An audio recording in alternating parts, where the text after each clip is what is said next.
sabemos o que é errado e o que é certo, mas mesmo assim negamos o Senhor e cometemos e praticamos injustiça. E a palavra de Deus diz que aquele que conhece, aquele que foi praticante dos dons espirituais do Senhor, aquele que conheceu a verdadeira palavra, aquele que foi servido dos dons espirituais do Senhor e negou Jesus, esse o crucifica novamente. Talvez os fariseus que mataram Jesus naquela cruz, aonde nós assistimos, e é tão terrível, onde nós julgamos tantos fariseus, tenham menos culpa do que nós, porque eles não foram impactados pela graça, eles não foram impactados pelo Espírito Santo de Deus, eles ainda nem conheciam Cristo, não existia Bíblia ainda, nós não sabíamos do histórico todo, eles não sabiam do histórico todo do que Cristo faria, impactando o mundo do nosso século, e mesmo assim, nós negamos Cristo,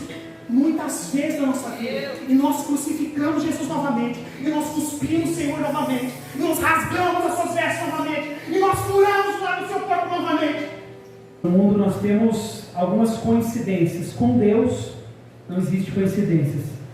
Não seria eu o pregador hoje, né? Seria a Idelma, né? A irmã Idelma. Infelizmente ela está no hospital por algum motivo, né, irmão? A dama. Mas nós estaremos orando também pela irmã Idelma, pela família. Então Deus falou muito comigo essa semana através de uma palavra muito forte. E em cima dessa palavra aconteceram mais outras cristocidências, não é coincidências, né? Nós iríamos louvar hoje, aí de repente a Thaís colocou a irmã Silvana e o irmão Cláudio e a nossa irmã querida Lidiana, e foi nos dias que eu fui mais tocado no louvor, foi o dia de hoje. Era um dia que eu fui pego meio de surpresa pela pastora, às 5 horas da tarde, mas como eu digo, o guerreiro ele tem que estar sempre com a espada pronta, e eu agradeço a Deus porque essa semana ele me preparou, ele me derrubou do cavalo, assim como derrubou Paulo. Quantas vezes na nossa vida nós estamos apressados demais para parar, e o Senhor vai nos derruba do cavalo. Então nós machucamos o tornozelo e paramos e ouvimos a voz do Senhor. Aleluia. Então essa semana eu ouvi a voz do Senhor, e eu achei que era só para mim essa palavra, mas hoje o Espírito Santo de Deus confirmou que era para a igreja também. Então agradeço a pastora Cirlei o convite. Deus honre grandemente a vida da pastora. Podem abrir as suas Bíblias em Mateus capítulo 27, versículos 1 e 2, e depois o 11 em diante. Todos acharam? Amém? Amém, Jesus. Obrigado, Senhor. E chegando amanhã, todos os príncipes dos sacerdotes e os anciãos do povo formavam juntamente conselho contra Jesus para o matar. E manietando-o, o levaram, o entregaram ao governador Pôncio Pilatos. Agora o versículo 11. E foi Jesus apresentado ao governador, e o governador interrogou, dizendo: És tu o rei dos judeus? E disse-lhe Jesus: Tu o dizes. E sendo acusado pelos príncipes dos sacerdotes e pelos anciãos, nada respondeu. Disse-lhe então Pilatos: Não ouves quando testificam contra ti? E nenhuma palavra lhe respondeu. De sorte que o governador estava muito maravilhado. Ora, por ocasião da festa, costumava o governador soltar o preso, escolhendo o povo aquele que quisesse. E tinham então um preso bem conhecido chamado Barrabás.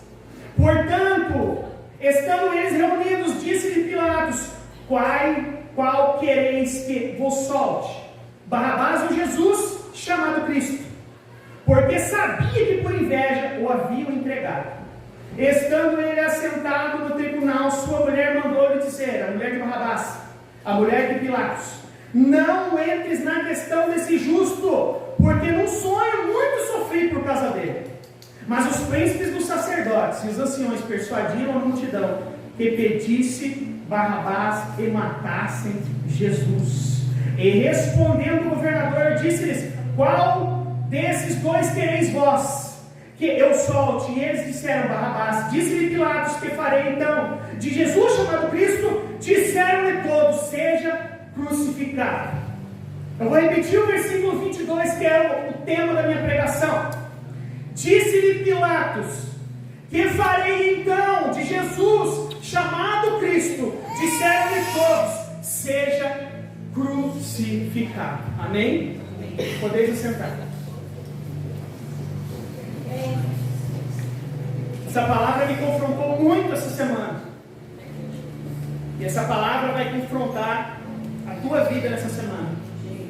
A palavra de Deus diz em Mateus 27, fala sobre o nosso Cristo. Talvez um dos homens, o homem que mais impactou o mundo.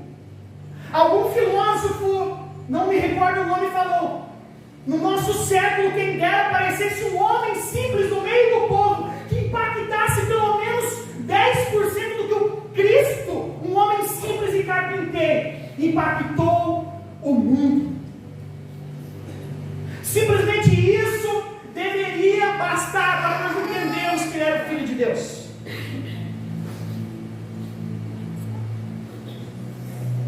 Mas para falar dessa palavra, no versículo 22, quando Pilatos disse: o que farei eu com Jesus chamado Cristo? Primeiro, para saber o que nós faremos, nós, com uma palavra contemporânea como essa, que traz para o dia de hoje, perguntando a nós o que faremos nós com esse homem chamado Cristo. Nós precisamos saber primeiramente quem Ele é.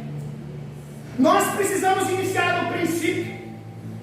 Eu aprendi algumas coisas com o pastor, estava comentando com a Thaís, mas com outras coisas eu fiquei escandalizado. Eu falei: meu Deus, como não saber quem é esse homem chamado Cristo? Então eu falei: Senhor, me traz uma palavra do trono do teu altar. Então, para nós sabermos quem é esse homem chamado Cristo, nós precisamos ir lá em João 1, onde diz: no princípio era o Verbo, e o Verbo estava com Deus, e o Verbo era Deus, e todas as coisas foram feitas por Ele, e sem Ele nada do que foi feito se fez. Nele estava a vida, e a vida era a luz dos homens, e a luz resplandece sobre as trevas, e as trevas não compreenderam. Aleluia! Oh, aleluia! Cristo é a luz em meio às trevas. Cristo é a luz em meio às trevas. E nada do que foi feito sem Ele se fez. Você não existiria sem Ele. Você não estaria aqui sem Ele. Você estaria nas trevas sem Ele. Bastava isso para terminar essa pregação nesse momento, dizendo que nele estava a vida, e a vida era a luz dos homens. Aleluia! Aleluia, Jesus! Então eu falei: oh Cristo, muito obrigado por essa resposta. E depois de nós sabermos simplesmente, João 1, o que é Cristo, um homem, Deus dentro de um homem, a graça e a misericórdia exalando pelos poros de Cristo. Nós precisamos também saber o que Jesus veio fazer aqui, o que Ele veio atingir, quem Ele veio atingir. Aleluia. Então, em Lucas 9, 23, nós vemos Jesus indo fazer uma pregação para os discípulos, preparando os discípulos para a pregação, e os discípulos esperando um sermão, como o sermão do monte, como a parábola das 10 ovelhas, como a parábola da dracma perdida, como a parábola do filho pródigo. E Jesus diz: sentam-se todos os discípulos esperando um grande sermão. E Jesus diz o que Ele veio fazer aqui, e o que Ele veio atingir. Ele declara em Lucas 9, 23: quem quiser vir após mim, negue-se a si mesmo, tome a sua cruz e siga-me. Aleluia. Quando nós lemos essa palavra, nós entendemos o porquê Cristo foi crucificado, e o porquê muitas vezes nós crucificamos Cristo novamente. Aqui, para compreendermos o que Cristo veio fazer aqui, e o que Ele veio fingir. Nós temos que compreender que ele veio confrontar o nosso estilo de vida. Quando Pilatos viu Jesus, conversou com Jesus, viu um homem inocente que não tinha interesse em se defender porque não era culpado, nós vemos um homem inocente e pessoas maravilhadas com Cristo, mas mesmo assim crucificaram o Senhor. Nós entendemos na época que Pilatos, eu aprendi um pouco com alguns pastores que estudam muito de teologia. Nós tínhamos dois tipos de pessoas que comandavam. Os romanos comandavam o povo de Israel naquela época. Então eles tinham dois tipos de pessoas que eram prefeitos ou governadores de locais. Um eram os vice-cônsulos e outro eram os procuradores. Qual a diferença? Um vice-cônsul, ele era levantado pelo Senado de Roma. O Senado de Roma levantava um vice-cônsul e mandava para algum lugar para cuidar daquele povo de Israel. Quais lugares aqueles vice-cônsulos iam? Eles iam em locais que eram pacificados, em locais que não tinham problemas políticos, que não tinham problemas religiosos. Mas então, em alguns locais, não era o vice-cônsul que eram os procuradores, e os procuradores não eram levantados pelo Senado de Roma, mas sim pelo próprio César, pelo próprio rei de Roma. Então nós vemos aqui que mesmo Pilatos se maravilhando com Cristo, vendo que Cristo era tremendo, era um homem santo, ele tinha que tomar alguma atitude. Porque o vice-cônsul, ele tinha uma vantagem e uma desvantagem. Ele era levantado pelo Senado, não tinha tanto poder quanto o procurador. Mas era mais difícil derrubar um vice-cônsul, porque ele só saía daquele cargo se o próprio Senado tirasse de lá. Pelo contrário, como era Pilatos, o procurador, ele estava em cima do poder do rei, ele tinha mais poder que o vice-cônsul, ele estava em locais de crise política e crise religiosa. Mas se ele fizesse algo errado, não havia votação. César simplesmente tirava dele de lá. Falava, você não está preparado para isso. Então, o povo de Israel, o povo judeu querendo matar Jesus,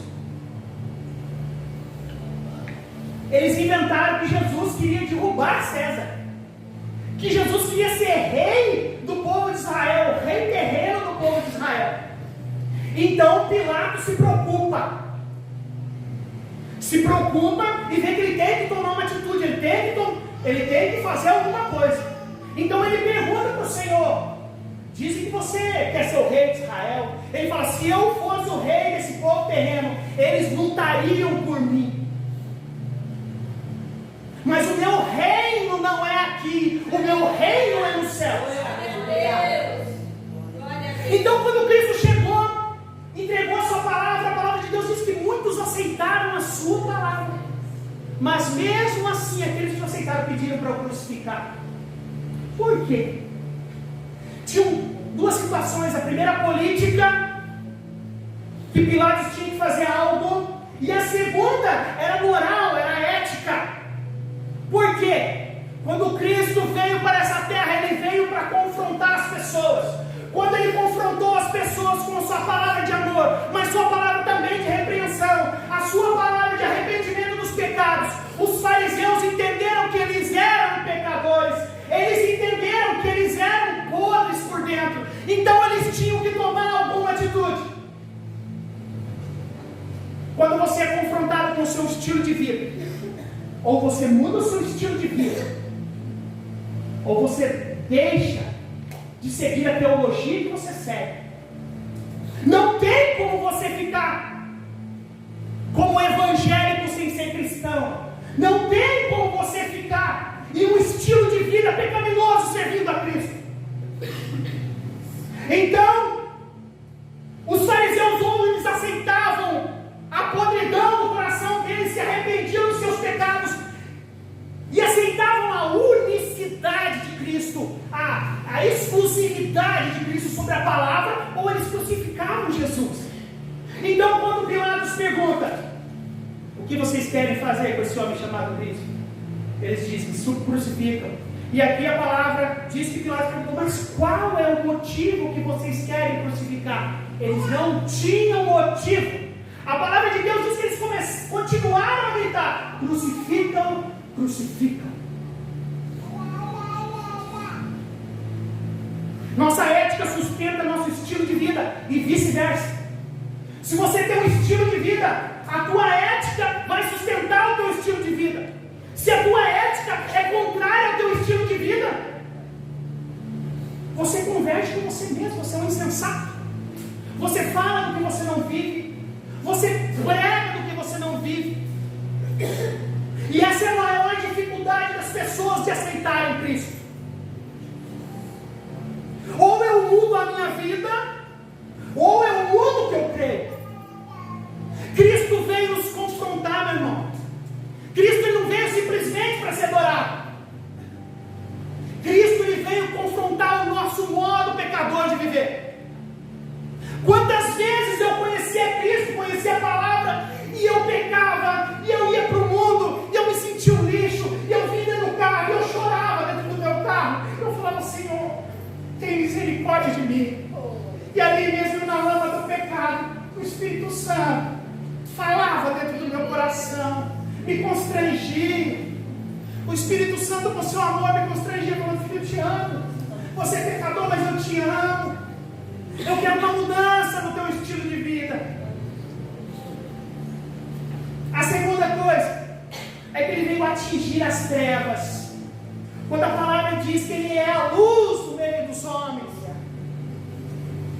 e as trevas não o compreenderam. Ali a palavra está dizendo no tempo do povo de Israel, os fariseus, mas também está dizendo no nosso tempo. Quantas pessoas não compreendem a luz? Quantas pessoas se escondem da luz? Porque se elas chegarem até a luz, a sujeira das trevas vai iluminar, e ela não quer mostrar sujeira para o mundo, não quer mostrar sujeira para as pessoas, e muitas vezes até serve a uma igreja, serve a uma religião, são crentes, mas não são cristãos. Colocam uma carapuça, uma capa de crente para se achar melhor dos outros, para dizer que é salvo. Mas a realidade é que por dentro são podres, ficam distantes da luz. A palavra de Deus diz em João 3,19, confirmando isso: eles não vêm para a luz, porque as suas obras são más. E a condenação é essa, a palavra diz, que a luz veio ao mundo e os homens amaram mais as trevas do que a luz, porque suas obras eram más. Porque todo aquele que faz o mal odeia a luz e não vem para a luz, para que as suas obras não sejam reprovadas. Quantas pessoas que, para não serem reprovados, não vestem uma capa de crente, não vestem uma capa de servo do Senhor, mas estão como Adão e Eva, se escondendo de Deus, para que a sua nudez, que simboliza o pecado, não seja descoberto. Quando Deus falou, aonde você está, Adão? Deus já sabia onde Adão estava, mas ele estava falando, Adão, você está se escondendo de mim, está com vergonha do seu pecado, Adão. Por que você fez isso comigo, Adão?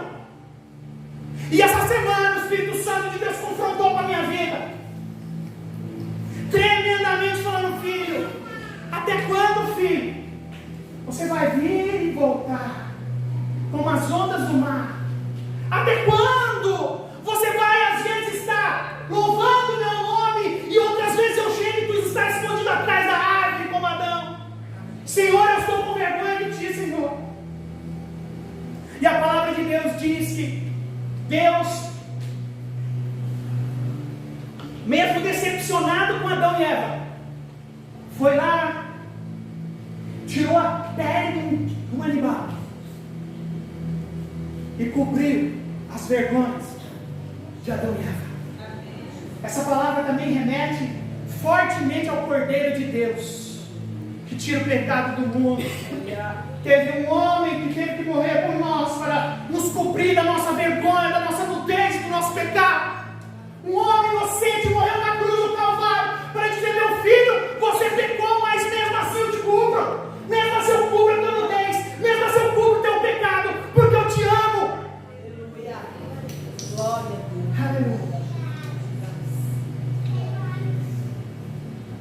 Essa mensagem é muito curta e simples, eu estou quase finalizando. E agora, em terceiro lugar, eu quero perguntar para a igreja, assim como o Espírito Santo perguntou para mim essa semana: o que fazer com Jesus chamado Cristo?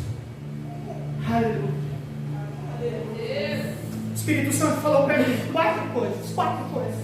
Falou diretamente ao meu coração: aceitá-lo, adorá-lo, segui-lo ou servi-lo. Aleluia. Muitas pessoas o aceitam. Muitas pessoas, como o povo de Israel, a Bíblia diz que o aceitaram. Viram que ele era filho de Deus. A palavra de Deus que os vemos quando Jesus ressuscitou Lázaro. Eles se maravilharam, eles viajaram atrás de Deus, eles procuraram Deus, eles aceitaram Deus. Basta aceitar a Cristo.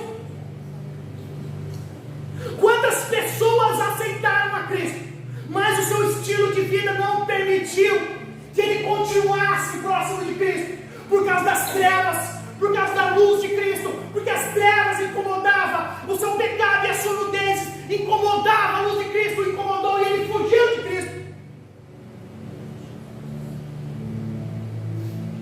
Os fariseus temiam que fossem desconstruído o seu estilo de vida, a sua religião.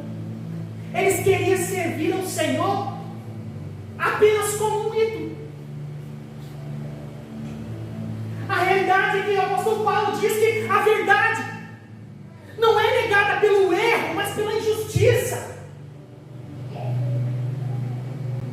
Nós sabemos o que é errado e o que é certo, mas mesmo assim negamos o Senhor e cometemos e praticamos injustiça. E a palavra de Deus diz que aquele que conhece, aquele que foi praticante dos dons espirituais do Senhor, aquele que conheceu a verdadeira palavra, aquele que foi servido dos dons espirituais do Senhor e negou Jesus, esse o crucifica novamente. Nós assistimos filme, acho que quase todos aqui assistiram, o filme da crucificação de Cristo, com aquele ator Mel Gibson, muito famoso. E quando você vê aquilo, não tem como não chorar. Você pode ser ateu, você pode ser budista, kardecista, mas você vê ali a manifestação, claro, em um filme, uma película, em um sentido figurado, mas você vê exatamente o que aconteceu com Cristo. Um homem inocente, um homem que pregou amor, um homem que era luz, um homem que veio trazer o amor às pessoas e confrontar com o estilo pecaminoso de vida das pessoas. Vê ele sendo crucificado, vê ele sendo torturado, porque as pessoas não quiseram reconhecer o seu pecado. Muitas pessoas, primeiro, aceitar é muito fácil. Segundo, adorar. Falei: Senhor, então se eu te adorar, está tudo certo, Senhor. Se eu te adorar a mim, glória a Deus, eu vou estar adorando o Senhor, eu vou estar indo no culto. É muito mais fácil manter uma religião como a evangélica, a católica, uma religião mística de adoração, de troca. Aquela troca que você vai na igreja, quando você está com mais problema, você vai falar: Senhor, tem misericórdia de mim, eu preciso de um emprego, oh Senhor, eu preciso de um carro, eu preciso de um aumento, eu preciso. É muito mais fácil adorar o Senhor dessa maneira, mas manter a tua vida intacta, continuar mantendo a sua vida nas velhas práticas do pecado, continuar a tua vida sem manifestar a glória de Deus para os outros, ser luz para as trevas, confrontar o pecado, é muito fácil, porque os sacerdotes o rejeitaram. O Evangelho de Cristo não é um sistema de pensamento, porque na lei era um sistema de pensamento, estava lá 616 preceitos e 10 mandamentos. Eu cumpro, está tudo certo. Mas aí vem Tiago dizendo em Tiago 4: se você cumprir toda a lei e descumprir só uma, você estará descumprindo toda ela. Então, como seriam salvos se nós sempre descumprimos uma lei? Ó Senhor, eu sou pecador, Eu sou miserável, eu entendo. Eu estou sempre com o Senhor, mas tem vezes que pelo meu eu pecaminoso, eu pego. Aí a palavra de Deus tem que dizer que quando você não vive um estilo religioso só de vida, mas você vive Cristo na sua vida, Ele diz que a misericórdia do Senhor se renova cada manhã na sua vida. O Evangelho de Cristo não é um sistema de pensamento, mas um padrão mais excelente de vida. Como nós confrontamos o mundo? O irmão falou para mim, meu vizinho, não estava indo mais na igreja. Glória a Deus, ele começou a ir. Não para julgar ele, mas só para tecer um comentário de como nós somos, como eu e a Thaís já fomos. Um dia servindo a Deus, tocando a sanfona, cantando, ó, com o cego eu andei. No outro dia, cantando no fundo da grota. E eu já fui assim, nós já fomos assim. E se nós não cuidarmos da nossa fé, nós voltamos a ser assim. Então um belo dia eu cheguei na casa dele e falei assim, o Senhor não te trouxe aqui, não te deu esses dons que Ele te deu para adorar o mundo, mas para servir o Senhor. Na mesma semana ele voltou para Deus. Agora ele estava na casa dele, só cantando louvores ao Senhor. Nossa, chega até a cansar, né? A esposa dele canta 10 vezes, 20 vezes, e ela ergue alto e canta junto e fala, glória a Deus.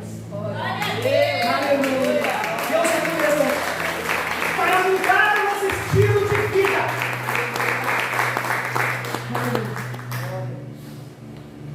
O que fazer com esse homem chamado Cristo? Cristo deixou claro que o Evangelho de Cristo não é um sistema de pensamento, mas um padrão mais excelente de vida. Mateus 15, 9 fala: em vão me adoram, pois ensinam doutrinas que não passam de regras criadas por homens. Isso é religião. Nenhuma religião leva a Cristo. Nenhuma.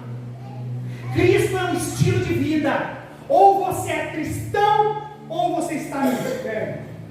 Esta é a verdade. Só Cristo pode salvar a sua vida. Amém. Glória a Deus.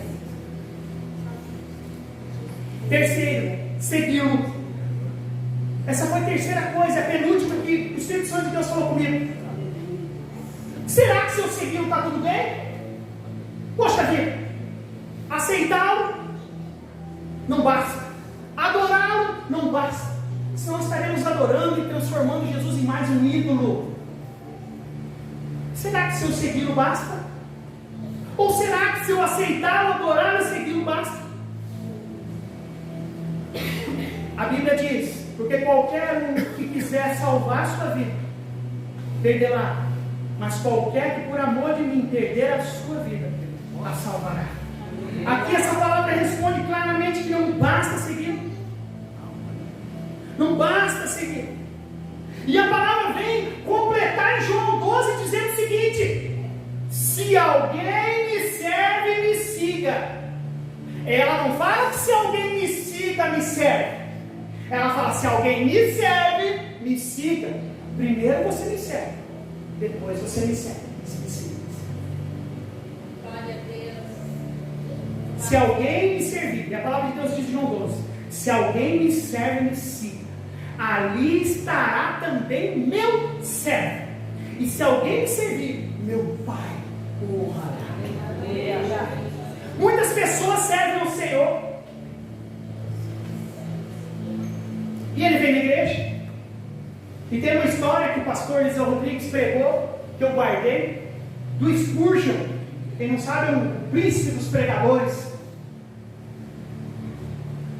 e ele tem aquele livro maravilhoso, A Porta Estreita, né?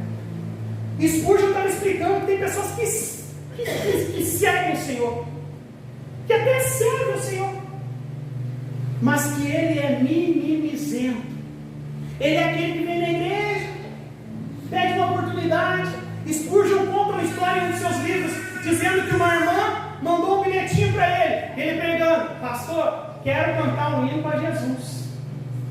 E ele segurou e continuou pregando. De repente ela mandou o segundo: pastor, quero cantar um hino para Jesus. Quase no fim do culto ela manda um terceiro bilhete: Pastor, eu já disse que quero cantar um hino com Jesus, ponto de exclamação. E o pastor não fez nada. Chegou no fim do culto, lá veio a irmã, brava, pastor. Pastor, você não viu meus bilhetes? Mandei 3. Vi sim, irmã. O pastor não viu que eu queria cantar? Você queria cantar para quê, irmã? Queria cantar para Jesus. O pastor falou, tem um canto, irmã. Ah, mas não tem mais ninguém na igreja. Mas então você não quer cantar para Jesus. Quantos vêm aqui querem honra para si mesmo? Aí nós entramos no último ponto, que é servi-lo. O que é servir a Cristo? Aí Cristo diz, quando os discípulos estão achando que Jesus, quando ele fala sobre glória, quando ele fala sobre reino, ele vai tomar o povo de Israel, ele vai dominar com a espada o povo de Israel, mas eles veem uma contradição, eles veem um Jesus amoroso, um Jesus com muita palavra de amor, de repreensão, mas ele não vê um Jesus pegando a espada, ele não vê um Jesus confrontar de forma de guerra aquele povo. Então eles falam, Jesus, mas e aí, Jesus? Qual que é? Você vai ser glorificado? Você acabou de falar, vai ser glorificado. Aí Jesus vem com a palavra da humildade. Na verdade vos digo, que se um grão de trigo caído na terra não morrer, ele fica só. Mas se morrer, dá muito fruto. Aqui Cristo cita o exemplo da humildade. Quando Jesus confronta a nossa vida, quando Jesus confronta o nosso eu, quando nós saímos do nosso estilo de vida, nós começamos a compreender que o reino de Deus é o oposto do reino do mundo, é o oposto do sistema mundano. A palavra de Deus, ela fala que se nós queremos ser honrados, se nós queremos subir, nós temos que descer. Se nós queremos ser honrados, nós temos que ser desonrados. Se nós queremos viver, nós precisamos morrer para o mundo, assim como a semente, porque senão ela fica só. Jesus falou, se a semente cair e não morrer, ela fica só. Mas se ela morrer, ela gera muito fruto. Ele dá a lição como mestre, Senhor dos senhores, o nosso Salvador, a lição da humildade. A lição do descer, do servir, como a irmã está fazendo aqui. Do servir ao Senhor com alegria. Do servir ao Senhor com humildade. Do descer para subir.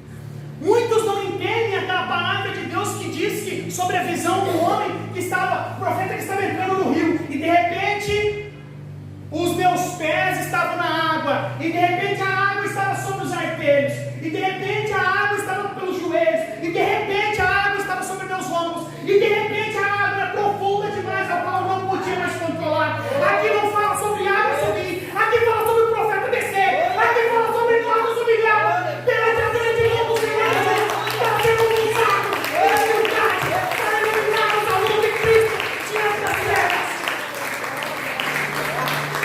Aleluia. Queremos ser honrados na igreja, mas é no tribunal de Cristo que nós vamos entender aquela frase que os últimos, que os primeiros serão os últimos, mas os últimos serão os primeiros. Aleluia. Quem serve compreende que a sua recompensa, se a sua recompensa não vier aqui, aleluia. Quem serve compreende que se a sua recompensa não vier aqui, a sua maior recompensa é o céu. Aleluia. Glórias a ti, Senhor Jesus. Aleluia. Eu não sei em que momento da sua vida você está. Eu não sei quantas vezes você foi confrontado, teu estilo de vida foi confrontado. Eu não sei se você compreendeu a lição de humildade de Cristo. Eu não sei se simplesmente você aceitou a Cristo, como eu fiquei anos e anos, aceitava Cristo, nascido no Evangelho, mas tinha vergonha de chegar próximo da luz, porque as minhas trevas, a sujeira das minhas trevas era muito grande, a minha vergonha era muito grande. Até o momento que que eu comecei a adorar. Eu ajoelhava na minha cama e falava, Senhor, não tenho força. Não tenho força nem para te servir, nem para te adorar. Eu consigo 1 minuto falar com o Senhor só. E eu falava, misericórdia, Senhor. Misericórdia, Senhor. Misericórdia, Senhor.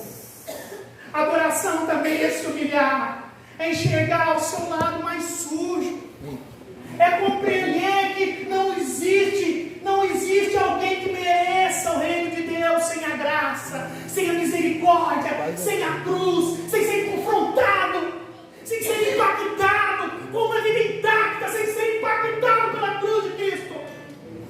A pergunta que eu faço para você hoje é se você está disposto.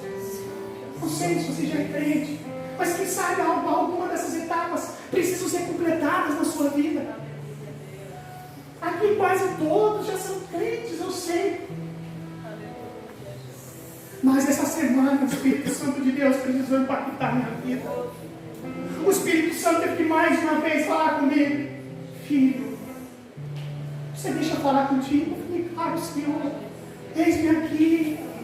Eu estou aqui para te ouvir. Eu estou aqui para ser impactado. Eu estou aqui para ser mudado. Eu estou aqui para deixar o estilo de vida sujo e podre desse mundo e ser iluminado pela tua luz do verbo que era carne e a luz dos homens. E a luz veio e nós não compreendemos. Talvez os fariseus que mataram Jesus naquela cruz, aonde nós assistimos, é tão terrível, onde nós julgamos tantos fariseus, tenham menos culpa do que nós, porque eles não foram impactados pela graça, eles não foram impactados pelo Espírito Santo de Deus, eles ainda nem conheciam Cristo, não existia a Bíblia ainda, nós não sabíamos do histórico todo, eles não sabiam do histórico todo do que Cristo faria, impactando o mundo do nosso século, e mesmo assim, nós negamos Cristo muitas vezes na nossa vida, e nós crucificamos Jesus novamente, e nós cuspimos o Senhor novamente, e nós rasgamos as suas vestes novamente, e nós furamos o lado do seu corpo novamente. Ó Espírito Santo de Deus, ó Espírito Santo de Deus, vou fazer uma oração agora pela igreja. Ó Espírito Santo de Deus, eu sei que o Senhor está aqui nesse momento. Me consumir. O Senhor está aqui para nos impactar.